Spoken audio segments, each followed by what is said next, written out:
12 June থেকে 72 ঘন্টার হরতালের ডাক দিল এবার এনএলএফটি এটিটিএফ।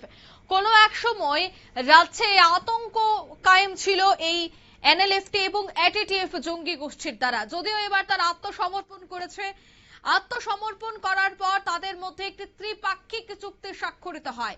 কেন্দ্র, রাজ্য এবং তাদের মধ্যে একটি ত্রিপাক্ষিক চুক্তি স্বাক্ষরের পর তারা আত্মসমর্পণ করে।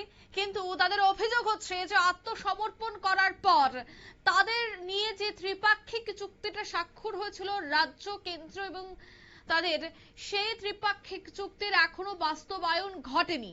বারবার চিঠি, বারবার যোগাযোগ করার চেষ্টা করা হলেও এখনো পর্যন্ত কোনো ধরনের কোনো পদক্ষেপ গ্রহণ করা হয়নি। আর তাই বাধ্য হয়ে এবার আত্মসমর্পণকারী জঙ্গি গোষ্ঠী এনএলএফটি এবং এটিটিএফ তারা কিন্তু আবারও 72 ঘন্টা হরতালের ডাক দিয়েছে। কি বলছেন তারা, শোনাবো একবার। এখন আমরা অপেক্ষা করতে করতে 2 বছর অতিক্রম হয়ে গেছে, অতিবাহিত হয়ে গেছে। কবে হবে আমাদের, কবে বাস্তবায়ন হবে? আসলে আমি সরকারের কাছে আমার একটা প্রশ্ন, আমরা কি বাস্তবায়ন হবে না হবে, যে কোনো একটা আমাদেরকে উত্তর দিতে হবে।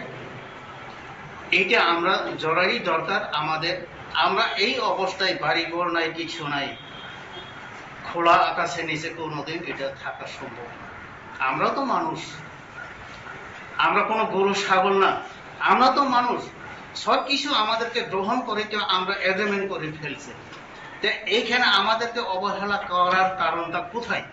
কি কারণে অবহেলা করা হচ্ছে আমাদেরকে?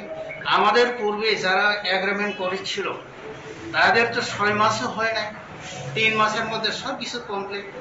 কিন্তু আমাদের 2 বছর হয়ে গেছে, এখনো কোনো আমাদের খোঁজ খবর নেই। আমাদের হাতের বাইরে হয়ে গেছে আমাদের যেগুলা ক্যাডাররা আছে, আমাদেরকে তো এখন শুনতেছে না।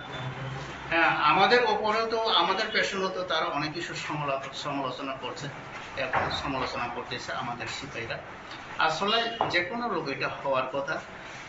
যদি আমরা দৈনিক 2 বেলা তো ভাত খাই, 1 বেলা যখন ভাত খাই নাই, আমরা কি অবস্থায় আছে, কোন অবস্থায় আমাদের শরীরগুলো দুর্বল হয়ে যায়।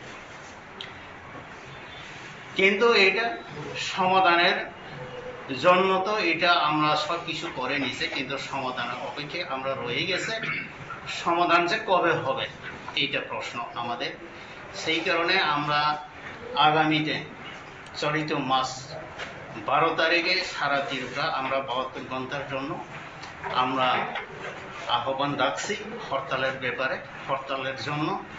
এই হরতালে আমাদের যতগুলা ক্যাডার্স আছে, আমাদের সাপোর্টার আছে, অল ত্রিপুরার লোক, জনগণ আমাদেরকে সাহায্য করতে হবে, আমাদেরকে।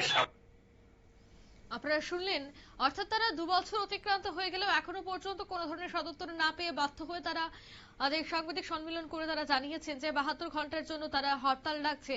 আর তার পেছনের কারণটাই হচ্ছে যে তাদের জীবন ধারা বা জীবনশৈলী পরিবর্তনের জন্য যে সমস্ত ক্ষেত্রে রাজ্য সরকার এবং কেন্দ্রীয় সরকার সাহায্য করার কথা তা এখনো পর্যন্ত করছে না, হোক সেটা আর্থিক দিক থেকে, এবং তাদের যে স্থায়ী বাসস্থানের কথাও ছিল সেটাও এখনো পর্যন্ত বাস্তবায়ন হচ্ছে না।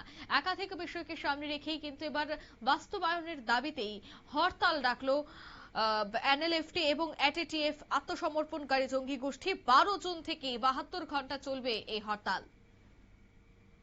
নিয়ে নিচ্ছি ছোট্ট একটি বিজ্ঞাপন বিরতি, সঙ্গে থাকুন।